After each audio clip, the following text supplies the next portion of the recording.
afternoon. Today is the 22nd of August and it's time for yet another not particularly interesting, very vague and probably quite boring vlog.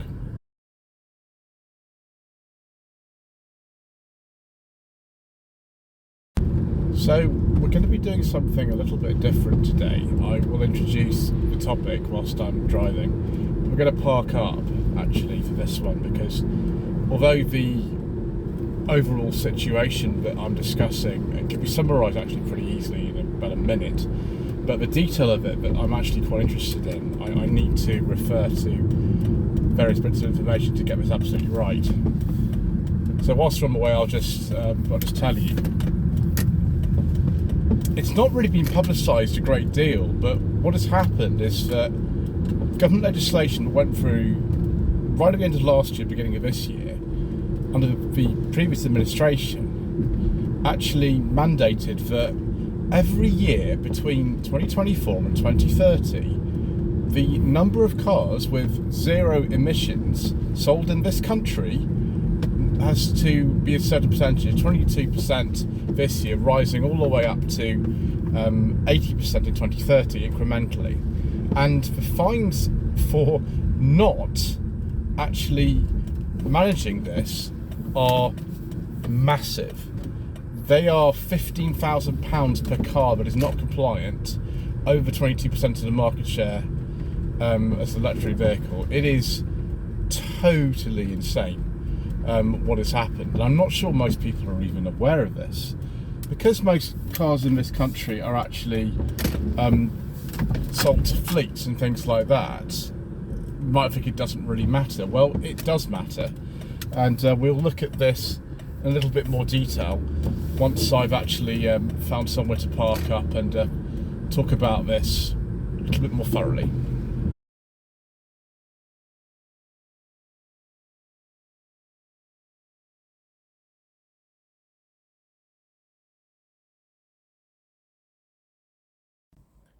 So here we are, viewers. I've got an article from Autocar magazine from May 2024, which helps us to look at this. There's also an article from Auto Express I might use, which is a bit older. But essentially, Mike Hawes, who is the chairman of the SMMT, the Society of Motor Manufacturers and Traders, has said that the zero emission mandate that was introduced in January 2024, I've just checked that is the actual date, one of the most remarkable interventions of any industry ever. And the article here says that it might be sort of dry and dull. The legislation creates a fine of £15,000 per car sold over the limit, which is, you know, if your mix of vehicles sold is not 22% at least of zero emission vehicles, every car that's not compliant over that will get you a £15,000 fine, which is absolutely insane. And that will get worse every single year until 2030. Next year it has to be 28%, and then so on up to 2030 when it'll be 80%. So yes, it is absolutely crazy. We'll look at as well here what they define to be a zero emission vehicle a little bit later. So yes, the total electric cars were removed in 2021 for private buyers, although benefit in kind tax rates on the electric cars do remain for company car drivers. And of course, most cars sold in this country are sold to fleet. It's over 50%. Private market is still quite big. It's maybe 46, 47%. And then the business sector sort of squeezed in the middle of those two. It's about 1 to 2% normally.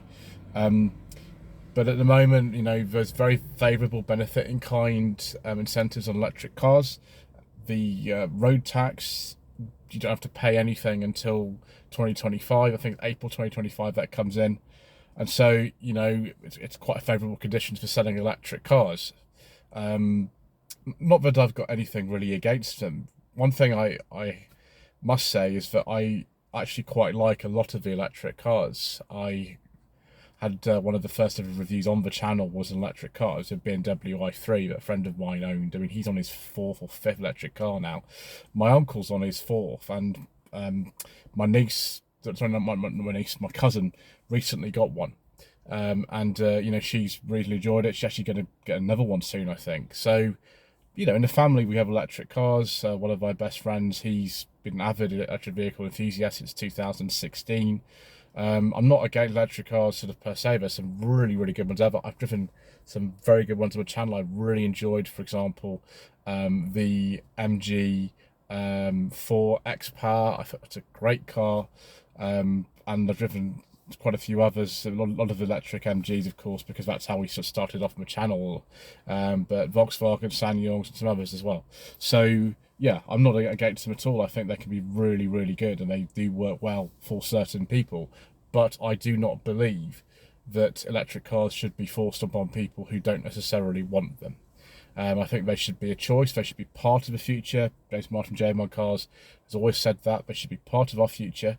I don't necessarily agree with these incredible targets. I just don't think are quite going to happen without some crazy intervention. And manufacturers are starting to do this. I'll give you an example of what's happened actually. One of my friends who's recently bought an electric car, and you know, that might put some of this into context.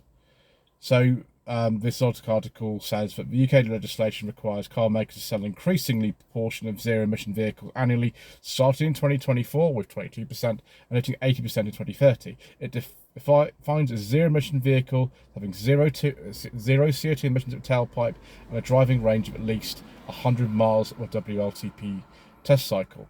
As in, kind of like, you know, if you have a plug-in hybrid, it has to do electric only driving of at least 100 miles on the WLTP tests. There are very few plug-in hybrids that currently do that. I can't think of any. There might be some. Let me know in the comment section below if you know that. The article continues. The zero emission mandate sets limits on the maximum percentage of non-zero emission vehicle cars that each manufacturer can sell, implicitly dictating that 22% of sales must be zero electric vehicles, zero emission vehicles in 2024, 28% in 2025, 33% in 2026, 38% in 2027, 52% in 2028, 66% in 2029, and then 80% in 2030. Vans are also affected. This year it starts at 10% and reaches in 2030, 70%. It's not stated exactly, but Autocar imagines that it would be 84% in 2031, 88% in 2032, 92% in 2033, 96% in 2034, and 100% in 2035. Now, it could be as well that actually the new government, this was done under the previous regime, the new government brings that ban that was pushed back to 2035 by Rishi Sunak and the Tories. It could be that they actually rescind that and push that back to 2030 and just undermine this anyway.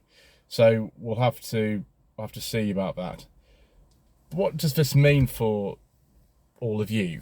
Well, if you buy a new car today, you can pretty much guarantee if you buy an electric one, you'll have some kind of incentive to buy it. So a friend of mine went out and bought a brand new Renault Scenic recently. It's just come out, and it looks like it looks all right. That I'm not sure it's revolutionary as the Scenic was when it was launched in about 1997, because that was a very revolutionary car when it first came out. But you know, it looks good enough. He's got a Renault already. His lady wife has one, and you know, he doesn't have to do lots and lots of journeys that are too far using that particular car. He's got another car. It's got a fossil fuel engine in it to use if he doesn't want to use the electric one. But he was offered £8,000 off the list price with no real haggling and 0% finance on it for a car that's really new. That's you know, pretty good really. But the problem is that electric cars have quite bad depreciation at the moment. We've covered this in another very vague vlog, in the sense that if you were today buy a brand new Vauxhall Corsa Electric, which is what they're called now, these people call Corsa E, but it's confusing because there's a different Corsa E in sort of Corsa timeline. But the Corsa Electric, they tend to lose around 50% of their value in the first year.